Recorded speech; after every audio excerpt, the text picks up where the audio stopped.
Indonesia dalam pelajaran sejarah di sekolah, dijajah oleh Belanda selama 350 tahun, walaupun pernyataan tersebut belum dapat dipastikan kebenarannya. Karena tidak ada satupun wilayah di Indonesia yang benar-benar dijajah selama 350 tahun. Ada yang mengatakan bahwa penjajahan di Nusantara dimulai ketika VOC berdiri pada tahun 1602. Sedangkan yang lain mengatakan, penjajahan dimulai pada tahun 1596 ketika De Houtman bersaudara tiba di Banten.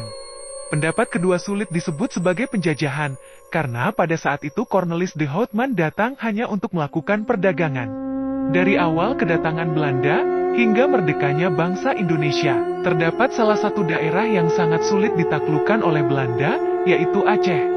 Karena hebatnya perlawanan masyarakat Aceh melawan Belanda, perang antara Aceh melawan Belanda dikatakan sebagai salah satu perang terlama di dunia. Awal perselisihan antara Aceh dan Belanda adalah ketika datangnya Cornelis De Houtman dan armadanya. Awalnya Cornelis De Houtman bersama armadanya tiba pada 27 Juni 1596 di perairan Banten. Penerimaan penduduk di sana awalnya bersahabat. Tetapi setelah beberapa perilaku kasar yang ditunjukkan awak kapal Belanda, Sultan Banten bersama dengan Portugis mengusir kapal Belanda tersebut. Ekspedisi De Houtman berlanjut ke utara pantai Jawa, namun kapalnya ditaklukkan oleh pembajak. Beberapa perilaku buruk juga berujung ke salah pengertian dan kekerasan di Madura.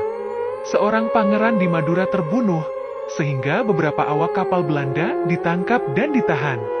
De Houtman diharuskan membayar denda untuk melepaskannya. Kapal-kapal yang tersisa lalu berlayar ke Bali dan bertemu dengan Raja Bali. Mereka akhirnya berhasil memperoleh beberapa pot mereka pada 26 Februari 1597.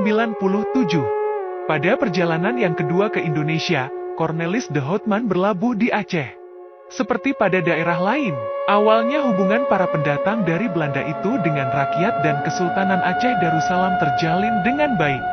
Sampai kemudian, akibat tingkah laku orang-orang Belanda, serta provokasi dari orang Portugis yang dipercaya oleh Sultan Alauddin, membuat munculnya benih-benih pertikaian. Pemimpin mereka, Cornelis De Houtman, juga bertingkah laku buruk sehingga rakyat Aceh pun akhirnya melakukan perlawanan. Pemimpin pasukan yang melakukan perlawanan terhadap Belanda adalah Laksamana Malahayati, dikenal juga dengan nama Keu Malahayati. Ayah dan kakeknya berbakti di Kesultanan Aceh sebagai Panglima Angkatan Laut.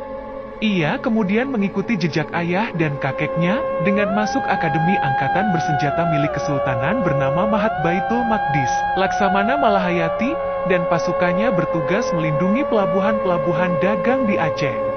Pada tanggal 21 Juni 1599, Laksamana Malahayati berhadapan dengan kapal Belanda yang mencoba memaksakan kehendaknya untuk melakukan monopoli. Ibrahim Alfian dalam buku Wajah Aceh dalam Lintasan Sejarah, 1999 halaman 67, menyebutkan bahwa dua kapal besar yang datang itu bernama De Leeuw dan De Leeuwin. Frederik dan Cornelis De Houtman bertindak sebagai kapten masing-masing kapal tersebut. Menyadari situasi yang mulai panas, Frederik dan Cornelis berkoordinasi di atas kapal mereka, mempersiapkan diri untuk menghadapi serangan yang akan datang. Sultan Alauddin lalu memerintahkan Laksamana Malahayati untuk menyerang dua kapal Belanda yang masih bertahan di Selat Malaka itu. Malahayati tidak hanya memimpin pasukan yang didominasi golongan pria, ia juga menggalang kekuatan kaum wanita, terutama para janda yang ditinggal mati suaminya dalam perang di Teluk Haru, sama seperti dirinya. Pertempuran di tengah laut akhirnya terjadi. Armada Belanda kewalahan menahan ketangguhan pasukan Malahayati yang jumlahnya ribuan, termasuk barisan janda berani mati. Hingga akhirnya, Laksamana Malahayati berhasil mencapai kapal Cornelis De Houtman dan saling berhadapan. Malahayati menggenggam erat rencong di tangannya, sementara Cornelis De Houtman menggunakan pedang sebagai senjatanya. Duel 1 lawan 1 pun terjadi. Pada satu kesempatan di tengah pertarungan, Malahayati berhasil menikam leher Cornelis yang menyebabkan dia tewas pada 11 September 1599. Armada Belanda akhirnya kalah dengan kehilangan banyak orang. Kemudian mereka yang tersisa ditangkap dan dijebloskan ke dalam penjara, termasuk saudara Cornelis, Frederik De Houtman. Malahayati kemudian melakukan perundingan damai mewakili Sultan Aceh dengan pihak Belanda. Perundingan itu adalah upaya Belanda untuk melepaskan Frederik de Houtman yang ditangkap oleh Laksamana Malahayati. Perdamaian itu terwujud dengan dilepaskannya Frederik de Houtman. Namun sebagai gantinya, Belanda harus membayar ganti rugi kepada Kesultanan Aceh karena perjanjian Traktat London antara Inggris dan Belanda. Indonesia, yang kala itu sedang dikuasai Inggris, harus dikembalikan kepada Belanda. Konvensi itu menyebutkan bahwa Inggris harus mengembalikan sebagian wilayah Indonesia kepada Belanda, sementara Afrika Selatan, Sri Lanka, dan India tetap dikuasai Inggris. Dalam salah satu perjanjian tersebut, kedaulatan Aceh tidak boleh diganggu Belanda, tetapi Aceh juga tidak boleh mengganggu keamanan di lautan. Belanda sangat sering melakukan interupsi kepada pihak Aceh karena mereka sangat ingin untuk menguasai wilayah Aceh. Namun, gerakannya terbatas karena dibatasi oleh Traktat London. Belanda mulai melakukan rencana-rencana mereka seperti politik adu domba. Belanda juga mulai bergerak di wilayah perairan Aceh dan juga Selat Malaka. Gerakan untuk bisa merebut wilayah Aceh terus dilakukan oleh Belanda. Di tanggal 1 Februari 1858, Belanda membuat perjanjian dengan Sultan Siak dan Sultan Ismail. Dari perjanjian Siak tahun 1858, Sultan Ismail menyerahkan wilayah Delhi, Langkat, Asahan dan Serdang kepada Belanda, padahal daerah-daerah itu, sejak Sultan Iskandar Muda, berada di bawah kekuasaan Aceh. Dengan dibukanya terusan Suez oleh Ferdinand de Lesseps menyebabkan perairan Aceh menjadi sangat penting untuk lalu lintas perdagangan. Kemudian ditandatanganilah perjanjian London pada tahun 1871 antara Inggris dan Belanda. Isi perjanjian tersebut adalah Inggris memberikan keleluasaan kepada Belanda untuk mengambil tindakan di Aceh. Belanda harus menjaga keamanan lalu lintas di Selat Malaka. Belanda juga mengizinkan Inggris bebas berdagang di Siak dan menyerahkan daerahnya di Guyana Barat kepada Inggris. Pada 2 November 1871, Traktat Sumatera secara resmi ditandatangani oleh Belanda dan Inggris. Dalam perjanjian tersebut, Kerajaan Inggris menyatakan jika Belanda memiliki kebebasan untuk memperluas daerah jajahannya di Sumatera. Perjanjian Sumatera 1871 ini dibuat oleh pihak Belanda dan Inggris untuk mengganti Traktat London tahun 1824, yang isinya kedua negara telah mengakui kedaulatan Aceh. Akibat perjanjian Sumatera 1871, Aceh mengadakan hubungan diplomatik dengan Konsul Amerika Serikat, Kerajaan Italia dan Kesultanan Utsmaniyah di Singapura. Aceh juga mengirimkan utusan ke Turki Utsmani pada tahun 1871. Akibat upaya diplomatik Aceh tersebut, Belanda menjadikannya sebagai alasan untuk menyerang Aceh. Aceh menuduh Belanda tidak menepati janjinya, sehingga kapal-kapal Belanda yang lewat perairan Aceh ditenggelamkan oleh pasukan Aceh. Perang Aceh melawan Belanda kemudian pecah yang dimulai pada tahun 1873 hingga 1904. Walaupun perang tersebut masih berlangsung hingga 1910. Namun setelah tahun 1904 adalah perang kelompok dan perorangan tanpa perintah dari pusat pemerintahan kesultanan. Pada tanggal 26 Maret 1873 Belanda menyatakan perang kepada Aceh dan mulai melepaskan tembakan meriam ke daratan Aceh dari kapal perang Citadel van Antwerpen. Pada 5 April 1873, Belanda mendarat di pantai Corumen di bawah pimpinan Johan Harmen Rudolf Kohler dan langsung bisa menguasai Masjid Raya Baitur Rahman. Kohler saat itu membawa 3.000 tentara dan sebanyak 168 diantaranya adalah perwira.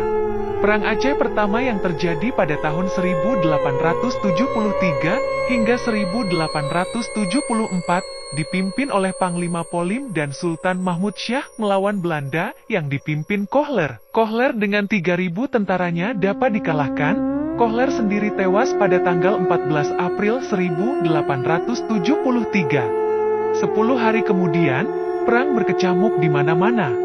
Yang paling besar adalah perang saat merebut kembali Masjid Raya Baitur Rahman yang dibantu oleh beberapa kelompok pasukan. Perang Aceh kedua kemudian pecah pada tahun 1874 sampai 1880. Pasukan Belanda dipimpin oleh Jenderal Jan van Swieten. Belanda berhasil menduduki Keraton Sultan pada 26 Januari 1874 dan dijadikan sebagai pusat pertahanan Belanda. Pada 31 Januari 1874 Jenderal Van Swieten mengumumkan bahwa seluruh Aceh jadi bagian dari kerajaan Belanda. Ketika Sultan Mahmud Syah wafat 26 Januari 1874, digantikan oleh Tuanku Muhammad Daud yang dinobatkan sebagai Sultan di Masjid Indrapuri. Perang Aceh pertama dan kedua ini adalah perang total dan frontal, di mana pemerintah masih berjalan normal, meskipun ibu kota negara berpindah-pindah ke Keumala Dalam, Indrapuri, dan tempat-tempat lain. Perang ketiga kembali terjadi pada tahun 1881 hingga 1896. Perang ini dilanjutkan secara gerilya dan dikobarkan perang fisabilillah, di mana sistem perang gerilya ini dilangsungkan sampai tahun 1903. Dalam perang gerilya ini, pasukan Aceh di bawah Teuku Umar bersama Panglima Polim dan Sultan. Pada tahun 1899, ketika terjadi serangan mendadak dari pihak Van der Dusen di Meulaboh, Teuku Umar gugur. Tetapi Cut Nyak Dien, istri Teuku Umar, kemudian menggantikannya menjadi komandan perang gerilya. Perang keempat terjadi pada tahun 1896 sampai 1910. Perang ini adalah perang gerilya kelompok dan perorangan dengan perlawanan, penyerbuan, penghadangan, dan pembunuhan tanpa komando dari pusat pemerintahan kesultanan. Untuk mengalahkan pertahanan dan perlawan Aceh, Belanda memakai tenaga ahli Duar, Christiaan Snok Hurgronje yang menyamar pada tahun 1891 di pedalaman Aceh. Hal ini karena Belanda kewalahan dengan taktik dan semangat perang dari rakyat Aceh. Christiaan Snok Hurgronje yang merupakan ahli bahasa Arab dan Islam datang ke Aceh. Sebagai orang yang paham tentang Islam, ia mendekati para ulama. Bertepatan dengan kedatangan Snok Hurgronje, rakyat Aceh sedang merasakan duka yang mendalam karena kematian Teuku Cik ditiru. Hasil kerjanya itu dibukukan dengan judul Rakyat Aceh, De Acehers. Dalam buku itu disebutkan strategi bagaimana untuk menaklukkan Aceh. Setelah melakukan penyamaran selama 2 tahun, Snok Hurgronje mengusulkan strategi untuk mengalahkan perlawanan rakyat Aceh. Usulan strategi Snok Hurgronje kepada Gubernur Militer Belanda Johannes Benedictus van Heets adalah supaya golongan Keumala, yaitu Sultan yang berkedudukan di Keumala, dengan pengikutnya dikesampingkan dahulu. Mereka harus menyerang dan menghantam terus kaum ulama.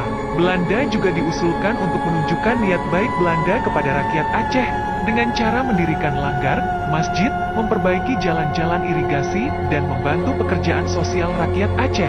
Siasat Dr. Snok Hurgronje diterima oleh Van Heets yang menjadi gubernur militer dan sipil di Aceh 1898 sampai dengan 1904. Taktik perang gerilya Aceh juga ditiru oleh Van Heets, di mana dibentuk pasukan Marechaussee yang dipimpin oleh Hans Christoffel dengan pasukan Kolon Macan. Belanda juga melakukan penculikan anggota keluarga gerilyawan Aceh. Akibatnya, Sultan menyerah pada tanggal 5 Januari 1902. Panglima Polim juga meletakkan senjata dan menyerah ke Lok Seumawe pada Desember 1903 setelah keluarganya diculik. Setelah Panglima Polim menyerah, banyak penghulu-penghulu rakyat yang menyerah mengikuti jejak Panglima Polim. Tidak hanya penculikan, Belanda juga melakukan pembersihan dengan cara membunuh rakyat Aceh yang dilakukan di bawah pimpinan Gottfried Konrad Ernst van Dalen. Pembunuhan ini menewaskan sekitar 75.000 rakyat Aceh atau 15% penduduk wilayah itu. Belanda kemudian menangkap Cut Nyak Dien, istri Teuku Umar yang masih melakukan perlawanan secara gerilya. Cut Nyak Dien akhirnya dapat ditangkap dan diasingkan ke Sumedang. Selama Perang Aceh yang terjadi dari tahun 1871 hingga 1910, diperkirakan sekitar 125.000 orang telah terbunuh. Walaupun Aceh saat itu telah terpecah belah, mereka masih melakukan perlawanan secara gerilya dalam kelompok. Karena dalam dada mereka tetap mengobar semangat jihad fisabilillah. Bahkan ketika Jepang datang, masyarakat Aceh tetap berperang melawan Jepang. Kejadian ini berawal dari kesewenang-wenangan Jepang yang memaksa untuk melakukan serikerei dan ditolak oleh rakyat setempat karena dianggap bertentangan dengan ajaran Islam. Setelah Indonesia merdeka, Belanda berupaya untuk menjajah Indonesia kembali. Tetapi Aceh menjadi satu-satunya daerah di Indonesia yang tidak berani dijamah oleh Belanda ketika kedatangannya yang kedua pada agresi militer 1 dan 2. Bahkan Aceh sempat membantu Sumatera Utara, Medan untuk berperang melawan Belanda dalam kedatangannya yang kedua. Hingga saat ini, Aceh adalah daerah yang selalu menegakkan ajaran agama Islam. Aceh juga daerah istimewa dengan kebijakan otonomi khusus.